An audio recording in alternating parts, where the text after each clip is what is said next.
I'm gonna attempt a pizza tutorial, and it sounded like a really good idea until I started thinking, well crap, I'm gonna have to clean my kitchen and comb my hair and make everything look all nice like everyone else does, but I'm not. So you get me as I am and my kitchen as it is. So okay, I'm gonna flip the camera around and give you a second to screenshot the recipe. So get ready to screenshot.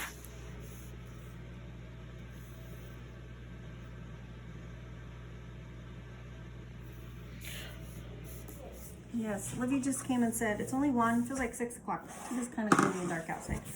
Okay, so we're gonna proof the yeast, and I'm gonna make this in my KitchenAid mixer.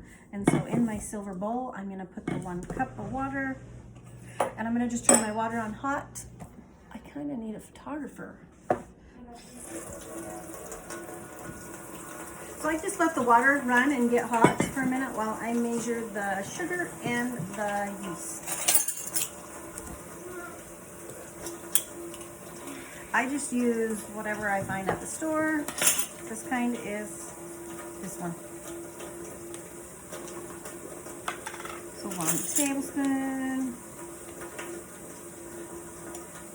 This batch makes enough for 1 pizza and a little leftover on a pizza. Teaspoon of sugar. So sometimes I get a little extra in there.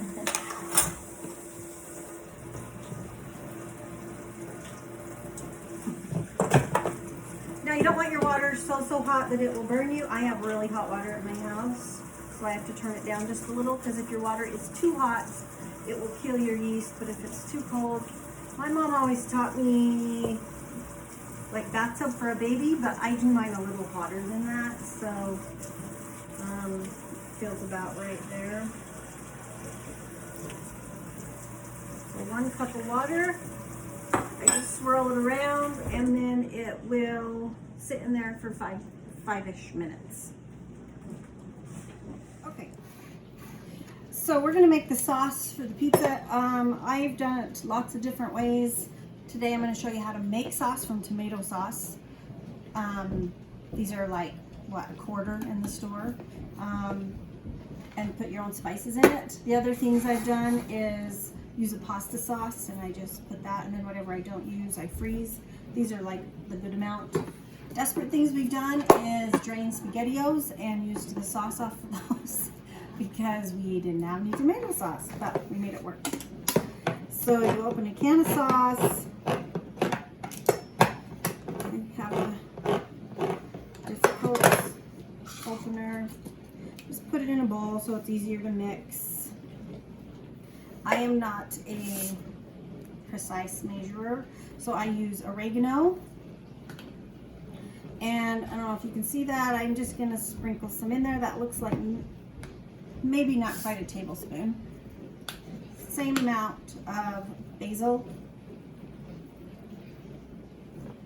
I really like Stokes spices because they're really cheap, and I just refill my bottles with them.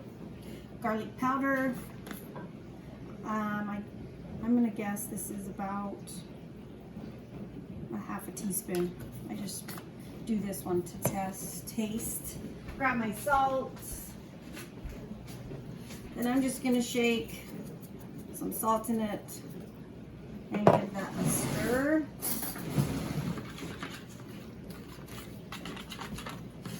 Can you see it? I have roped Alina into being my videoer. Okay, and there is the pizza sauce. Okay, now I'm gonna get some flour measured out. The recipe calls for 2½ cups. I'm gonna actually measure about 2½ cups. I'm gonna show you how I measure flour. The thing with bread is you can't use always the same amount every single time due to the weather or where you live or the humidity in the air, because that affects what it does to your recipe. So this is my flour tub, so I just take and fluff it up, and I'm just kind of getting an estimate because I'm going to use what it does in my bowl to know how much flour to use. So I'm gonna use 2 and eyeball 3. So then I kind of know I have. Okay, here is the yeast proofing in my bowl. It's looking nice and bubbly, which tells me the yeast is working. All right, so to start, this is looking very bubbly. Lena, you want to show them how bubbly it is? Okay, we don't have studio lighting at our house. So I'm going to start with the paddle first and hook it on here. I'm going to add the salt and oil. I do the garlic and salt different depending on what I have in the house. I put on the recipe some options for that today. I'm going to use, let me grab it. I have this garlic salt, but sometimes you could use half of this and half regular salt. You could use, I'm going to use salt and minced garlic combo in mine. Sometimes you can use garlic powder if you want to add some garlic to it, or if you just wanted a pizza dough, just do this, or a not garlicky dough, then you could just do the plain, just salt. So I'm going to do a teaspoon of salt and about a teaspoon of minced garlic. Ooh, I wonder if I can get this at the store. I'm almost out.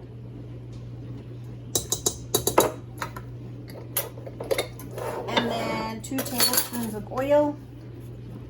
I am using, I don't know what this one is. I think this one is vegetable oil. I know the world of oils is complicated, but I usually try to keep for baking vegetable or canola oil around. I do have some avocado oil, that would be fine. Some light tasting olive oil, that would be fine. It just needs that fat in there. Did I do 2? I lost track. Okay, so then I'm gonna mix that just for a second. I know, I need some better lighting. I have my mirror. That's okay. All right, so now we're to the flour part. I'm gonna leave the paddle on for a minute, and I'm gonna just put about half of this in there because I know it's close to what I need, and I know at least half is not gonna be too much. And I use the paddle and let that mix.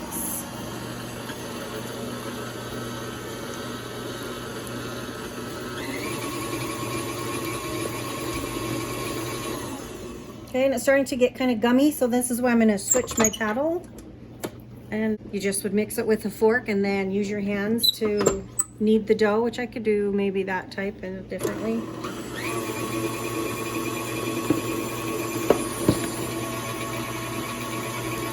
Okay, I'm going to just sprinkle in, this gets a little messy because I don't have a cover. I don't know, about a half a cup, and I'm going to see what that does with my dough. I'm gonna let that mix for a second while I wash my hands.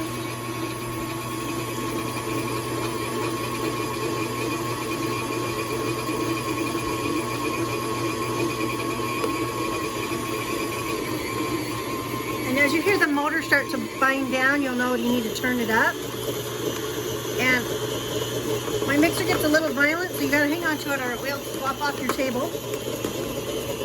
Now what I'm looking for is the dough to be in one piece and it's cleaning the sides of the bowl. Now when it starts to get sticky, it tells me it needs more flour, but I'm going to let it just mix and see what it does here. Full blast. It's not sticking to the sides,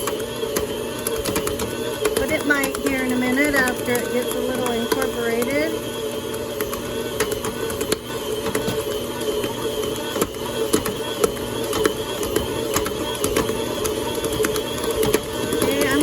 At it and fill it.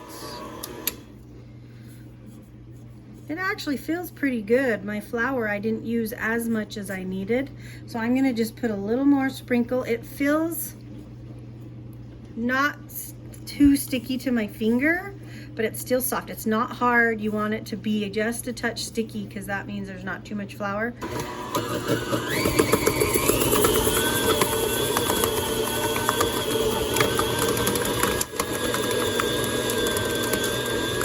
Separated, but it'll work its way back together. And then I'm going to let it mix like this for about a full solid minute. So I let it go for about a full solid minute. Now, if you're doing it by hand, you'll probably want to knead it for a little longer. I wanted to show you, the recipe called for 2.5 cups of flour, and I probably have almost a cup left, which I was over a little bit anyways. So I probably haven't used 2.5. I probably only used about 2. So that is the tricky part with flour. It's kind of a rainy day outside. I've got my dishwasher going. Maybe that's making it more humid in here. And so it's pretty squishy and pliable. If it's too hard, it kind of reminds me of the texture of my belly. If it's too hard, it means you've got too much flour. So you want it to be nice and soft and warm. So then what I do is, I did wash my table before we started. I'm going to take some of that same flour. My puppy's outside having a freak out because he's not inside. And then I'm just going to clean this ball out. And I just give him a little, this is not necessary, I don't know, maybe this is just me. I like to squish it all to the middle and then flip him over. And then I'm gonna leave the bowl on him for about 10 minutes and let him rise. And while that's rising, I am going to get my pizza toppings out. And I'm going to preheat my stone. So let's talk about stones and pans that you can cook that in. So here's my stone. I have no clue how big it is. Maybe, I don't know. What does that look like? 14 inches maybe? Yeah. And this will make, I do it 12 slices, but we do thin slices because they like to dip it in ranch. So this pizza dough will make one of these.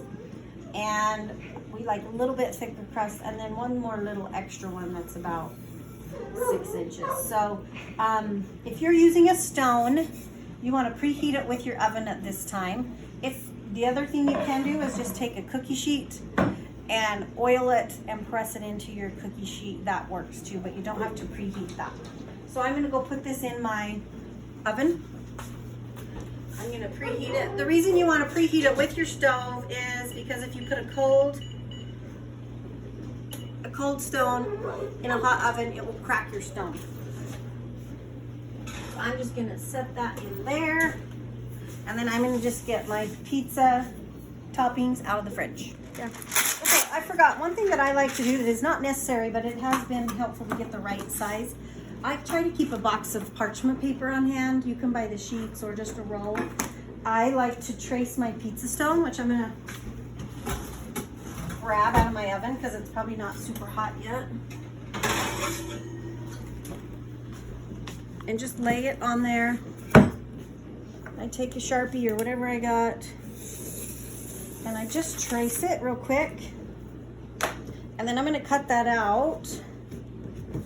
Yeah, it's actually not even hot.